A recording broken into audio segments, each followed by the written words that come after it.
So bali ito po yung latest na klase ng basurahan na gawa ko, no. Yung mga gulong na nagkalat lang sa kung saan saan. Ito gulong ng Innova. Yung yung mga karamihang gulong na nagkakalat hindi pinapansin, hindi naman kasi nylon yun. Ito gulong ng Fortuner o kaya Montero. Yan, tatlong gulong pinagpatong-patong. So tingnan natin to. Ito yung mga recyclable material, plastic. So dyan siya, hindi nakakapasok yung lamok at silyado. Yan, kahit maulanan okay lang. Then ito naman yung basurahan na lalagyan mo ng garbage bag. Yan, yan, pag napuno yan, tatanggalin lang itong malaking takip dito. Yan, yan, dyan siya bubuhatin, dyan sa ilulusot. So pagka nagtatapong ka dito sa maliit na bukasan, dito naman sa malaki pagka araw na ng basura at gusto mo nang kunin yung garbage mo dito. Yan, silyado yan, hindi makapasukan ng tubig kasi yan, nakadikit lahat yung mga goma ng motor na takip. Ang goma ng tricycle yan pinantakip ko. Yan, langaw, hindi makakapasok tubig. Ito naman yung pwede mong irekta to sa truck kahit walang plastic.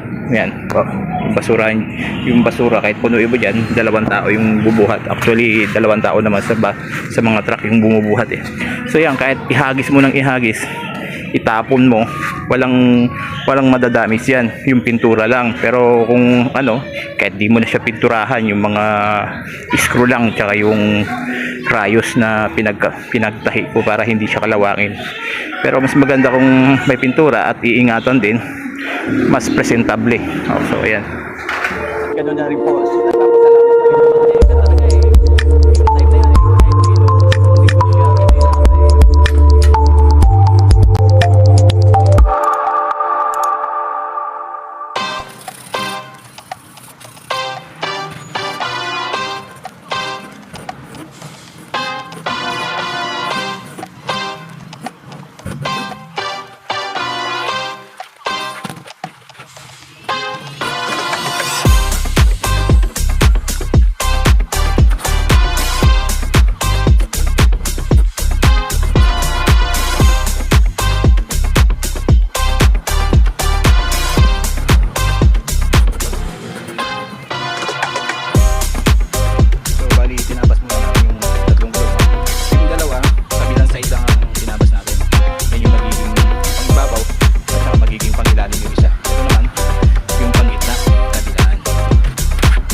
So ayan po, binaliktad na natin yung 3 gulong na tinabas. Yan, pagbaliktad pa lang pahirapan na. Talagang pag wala kang lakas, hindi mo magagampanan yun. Kaya kailangan minsan may kasama ka o kaya may mga improvise kang gamit para mapadali ang trabaho.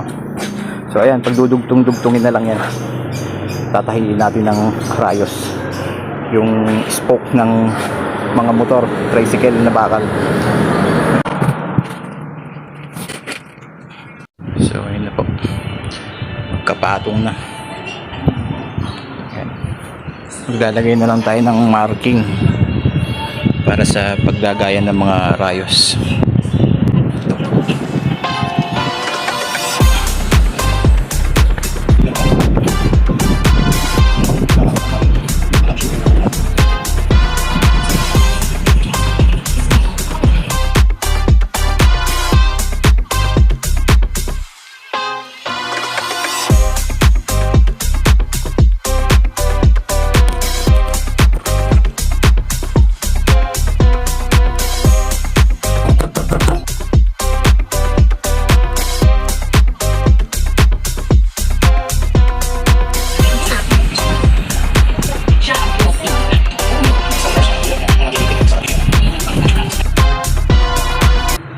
So bali po, ayan, okay na lahat ng mga rayos na pinantay, no. Bali takip na lang. Yung pinagtabasan na labi niya, pisngi niya ng ano, yung magiging takip natin. At the same time, yung magiging floor, ano niya, sahig. Ito, tatahian lang natin siya ng gulong ng tricycle para sa flooring. Tapos yung takip